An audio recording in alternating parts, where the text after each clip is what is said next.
Yo, what's up, baby? This is Bert Watson, and you're listening to Radio MMA, because this is what they do and why they do it, baby, all night long, because they rolling hard, fast, and on the money. Okay, guys, welcome back to a radio show. Let's bring in Paul. How's it going, man? Good. Having a good time. Just enjoying the breaks from the rain up here in Alaska a little bit. Okay, nice. Good stuff, man. So a few weeks back was UFC 189 and UFC Fight Week. You were in Vegas for the festivities. What was the experience like? Oh, it was awesome. It was so much fun. I've been out of the scene for a long time, and it was great to get back to fans. You know, like the sport may have changed as far as rules and weight classes and all this stuff, but the fans are the same, man. They've got so much love. You know, they're great. They're the best. Just talk a little bit about your MMA career, and if you could change anything, what would it have been? Well, you know what? When I was doing aqua therapy for my back, I had the back surgery. Sure. I realized while I was in the pool, if I could have trained on throws and takedowns and all kinds of things in the water with any size guy. And my biggest stumbling block was I didn't have any training partners. I was so big. Right. I had like two guys I could rely on, and they were doing their own things too. So I mean, I was really kind of imagine taking on a UFC career without having live training. Sure.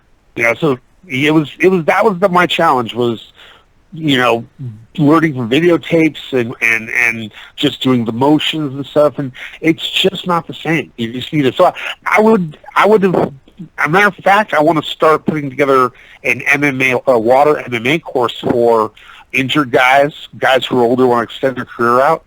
If a guy's smart when he's younger, do a day or two in the pool every week. That's another day or two of a career down the road.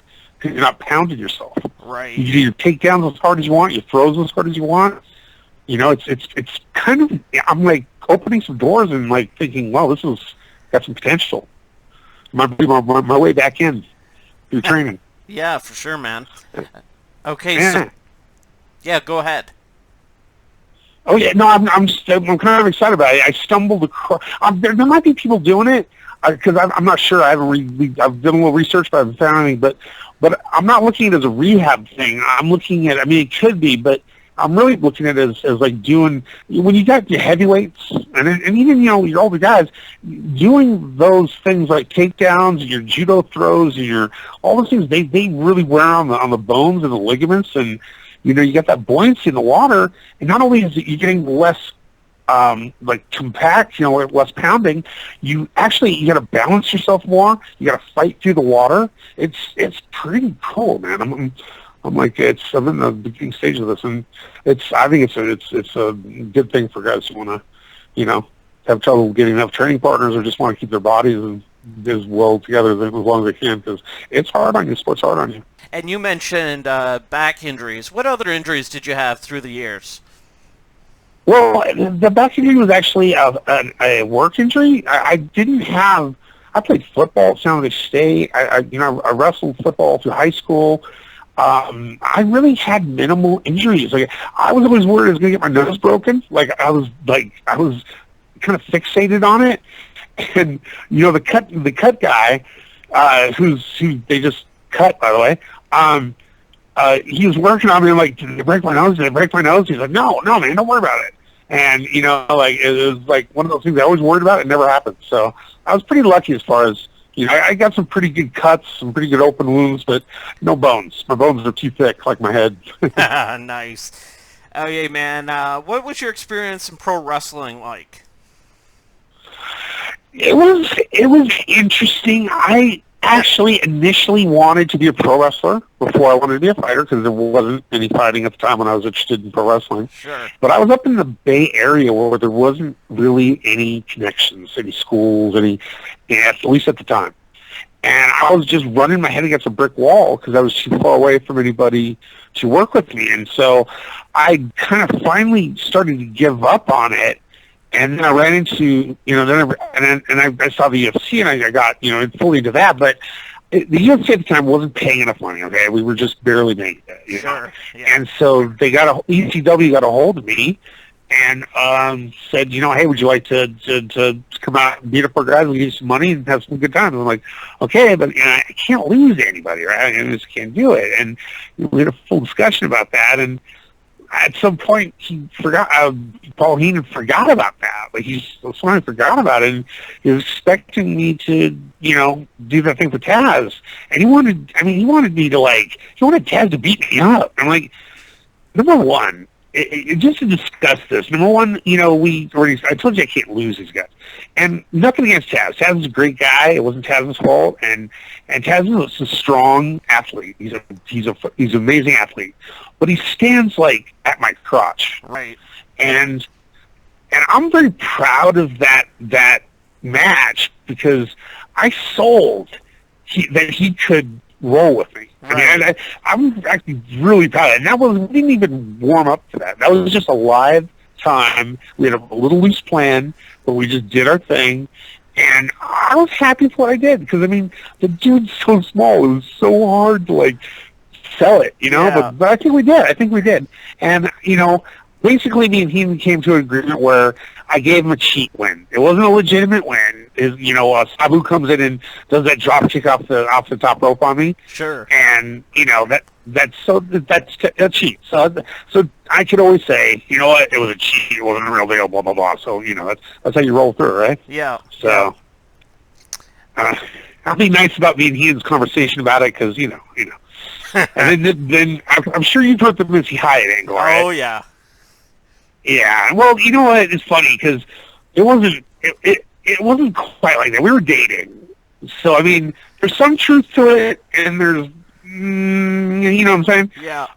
She's a wonderful lady, and she's a great promoter, and she taught me a lot about doing business,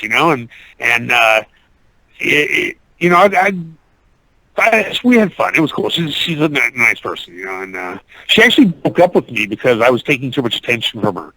When we'd be in the streets of New York, I'd be like, polar bear, and she'd be like, hey, that's supposed to be for me.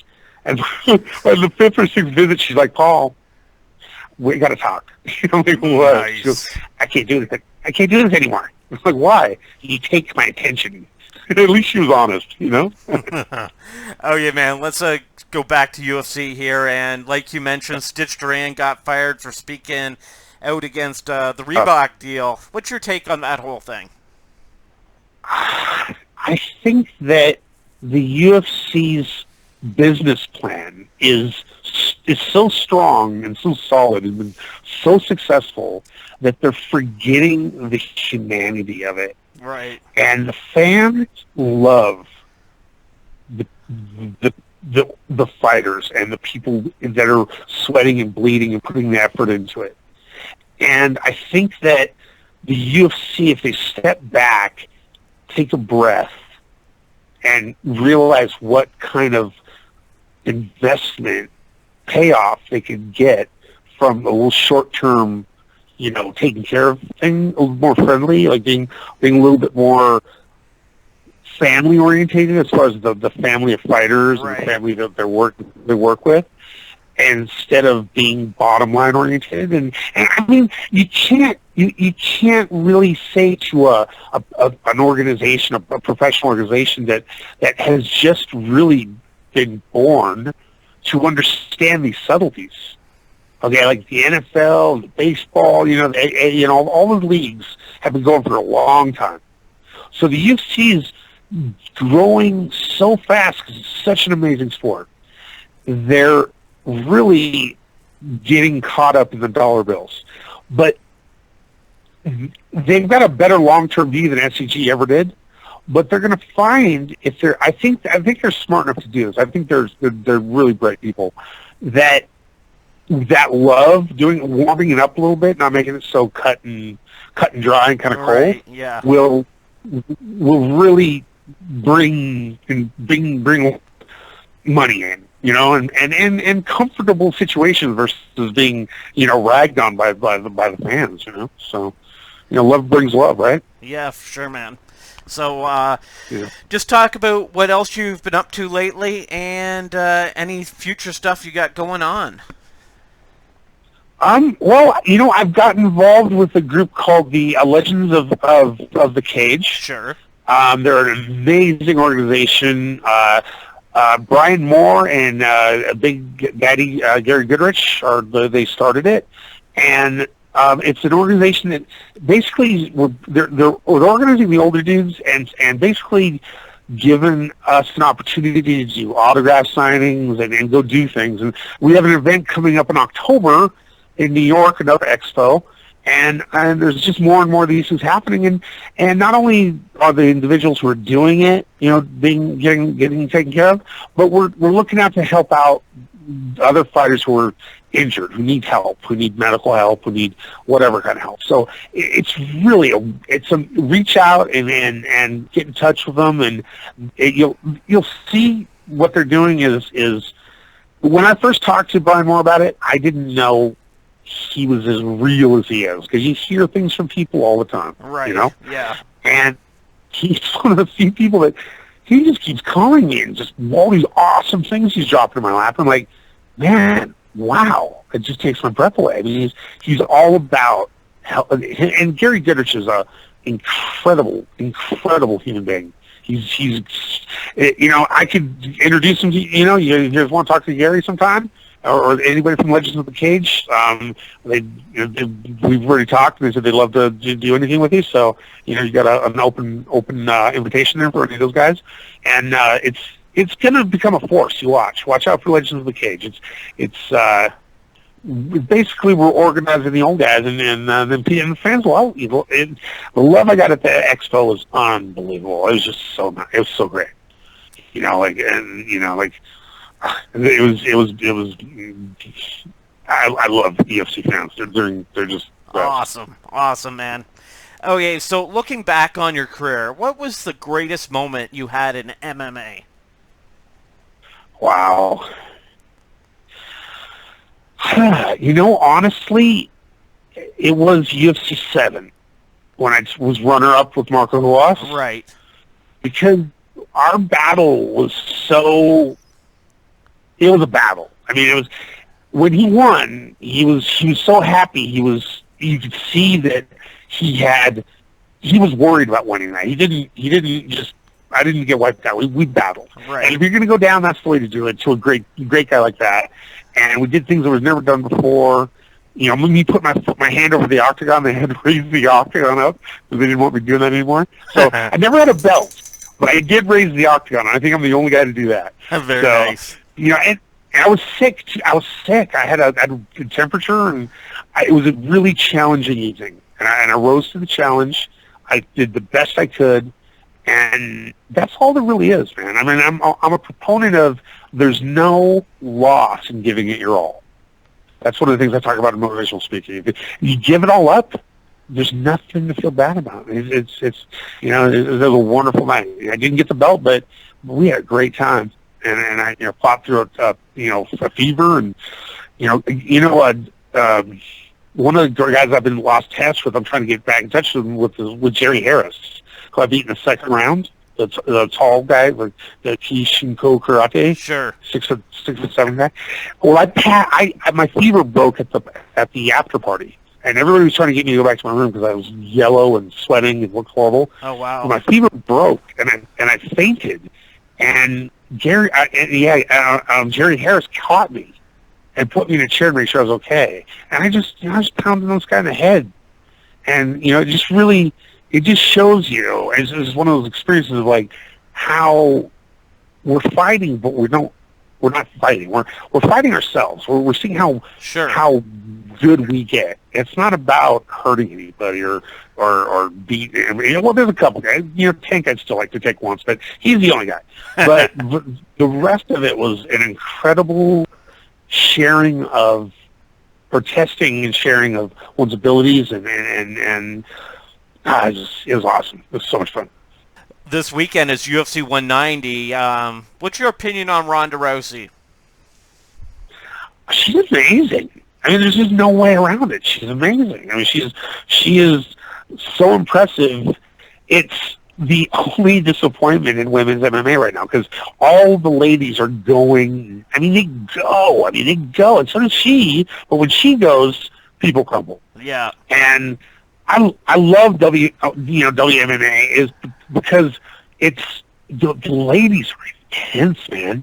The ladies, it's kind of personal. You know what I mean? Yeah. And there's just another level of intensity there. Like, I can honestly say, for the first time in my life, and I'm not a misogynist. I've nothing against women, but they just couldn't compete the way we could. Sure. Not anymore.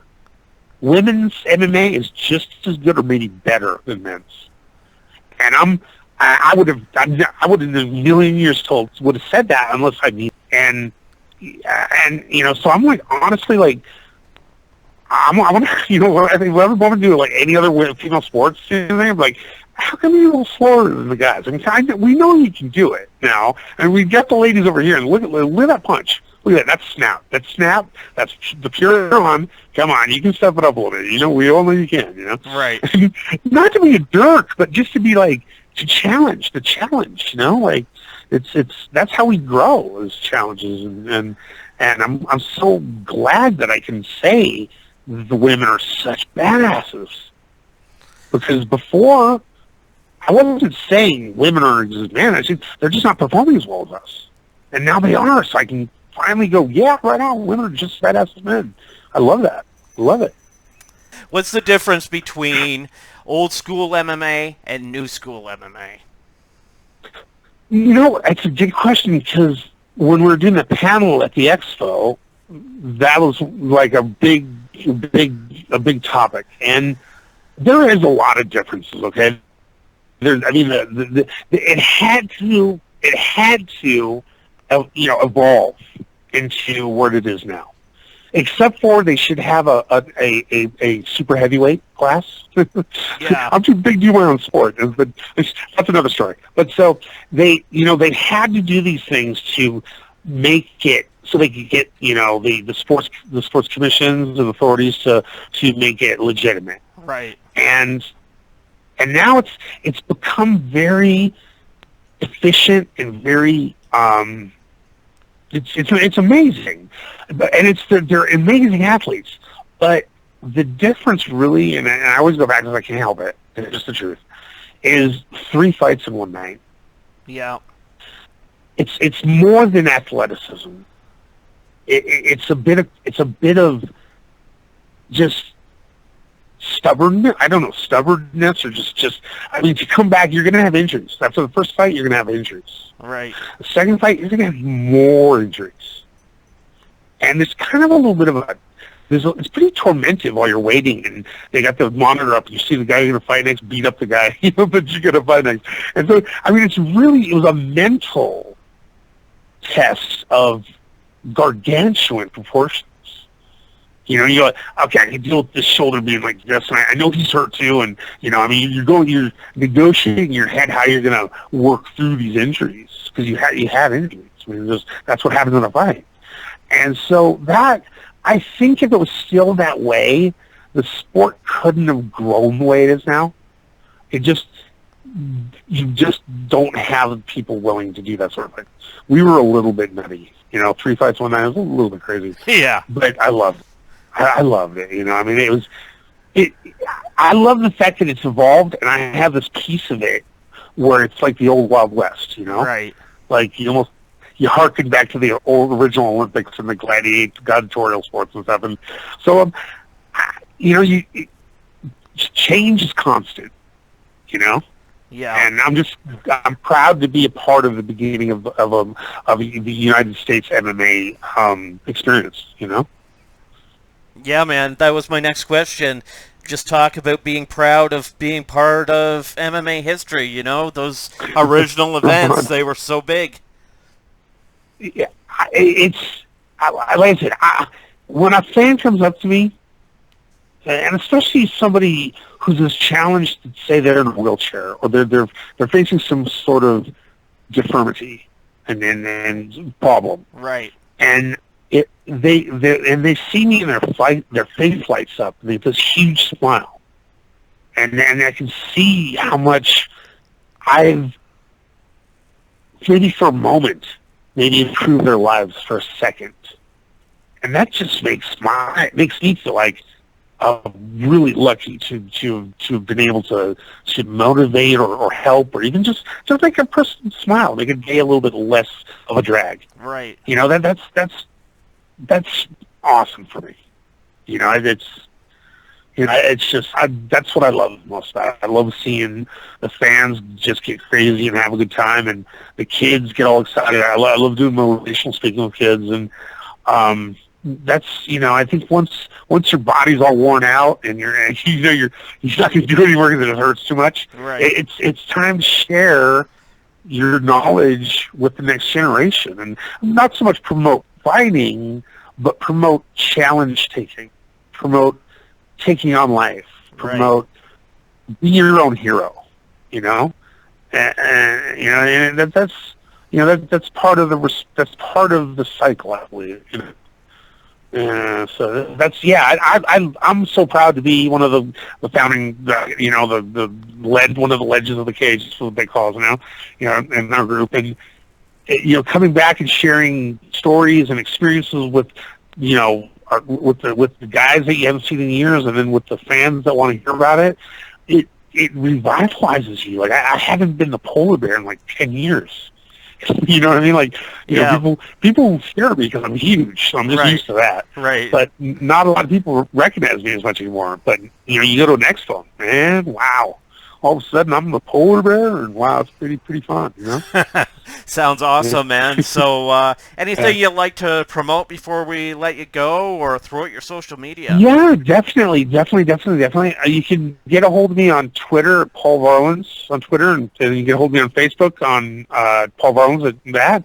And I really can't say enough about the Legends of the Cage. And if anybody out there wants to help fighters who have come up against the struggles later that happen with, going full bore. You don't owe them anything, but if you want to help them, get a hold of Legends of the Cage, and then I can tell you, all of the money that comes in, you'll be told where it's going and what's going on with it. It's a very personal kind of. It's not a huge corporation business. This is just a guy, Brian Moore, who's an incredible human being, and Gary Goodrich, same thing, making things happen for everybody and really trying to help the ones that are hurting down and need knees and need equipment and need, I think one of these days the UFC they'll recognize, because I understand why they don't, because they're not SEG. Like, these older guys are from a different promotion group. Sure. So I can see why Zuffa doesn't feel a connection to us. Right. I think they're warming up to us, and I think they will warm up to us, but it's understandable why they haven't, because they didn't know us. We're different. It was like they probably don't feel as if we are really a part of their lineage in a way. Yeah. Because and the fans know different, and I think that when they realize that how much that will please the fans and bring in more, for them, and it's going to happen. It's on its way, and I just want everybody to know that Zuffa and the people that are working there are great people, and don't be so hard on them. Well, maybe the cutting in thing is a little bit okay, right. But as far as where you go, it's coming together, and I think that as they kind of quit looking at the bottom line and see the big picture, they're gonna do what is done by all the other leagues. There's a pattern that's followed, and there's a reason for it. There's legitimacy issues. I don't want to go into all the things that there is, but I think they're going to realize that. But I hope they realize before people start getting hostile about it, and some people talk pretty hostile online about it. And I don't want to see the UFC do bad. I want to see it do great. I want to see it grow and do well. And I know they're bright people. It's just hard to you get that they're making so much money. It's why mess with what's working? You know what I mean? Right. Yeah. So there's a lot there's a lot of logical reasons why they're doing what they're doing. But I think when they step back and maybe take a little breath and go, hey, wait a second, we're a sport. Maybe we should take a look at what these other sports do for their older people and the people who work for them, and Right. like kind of try to make and hey, I think that'll just help. I don't think they have to do that, but I think that it would do them well. I think that they'd see in the long run it would do well for them. Yeah, man. Okay. I appreciate you taking the time out for us, and let's do this again, man. For sure, anytime. And like I said, give me a call, and I'll give you Brian's number. And he's got more and more fighters are joining the Legends of the Cage every week. Good stuff. A big stable. Awesome, man. Okay, we'll talk to you soon.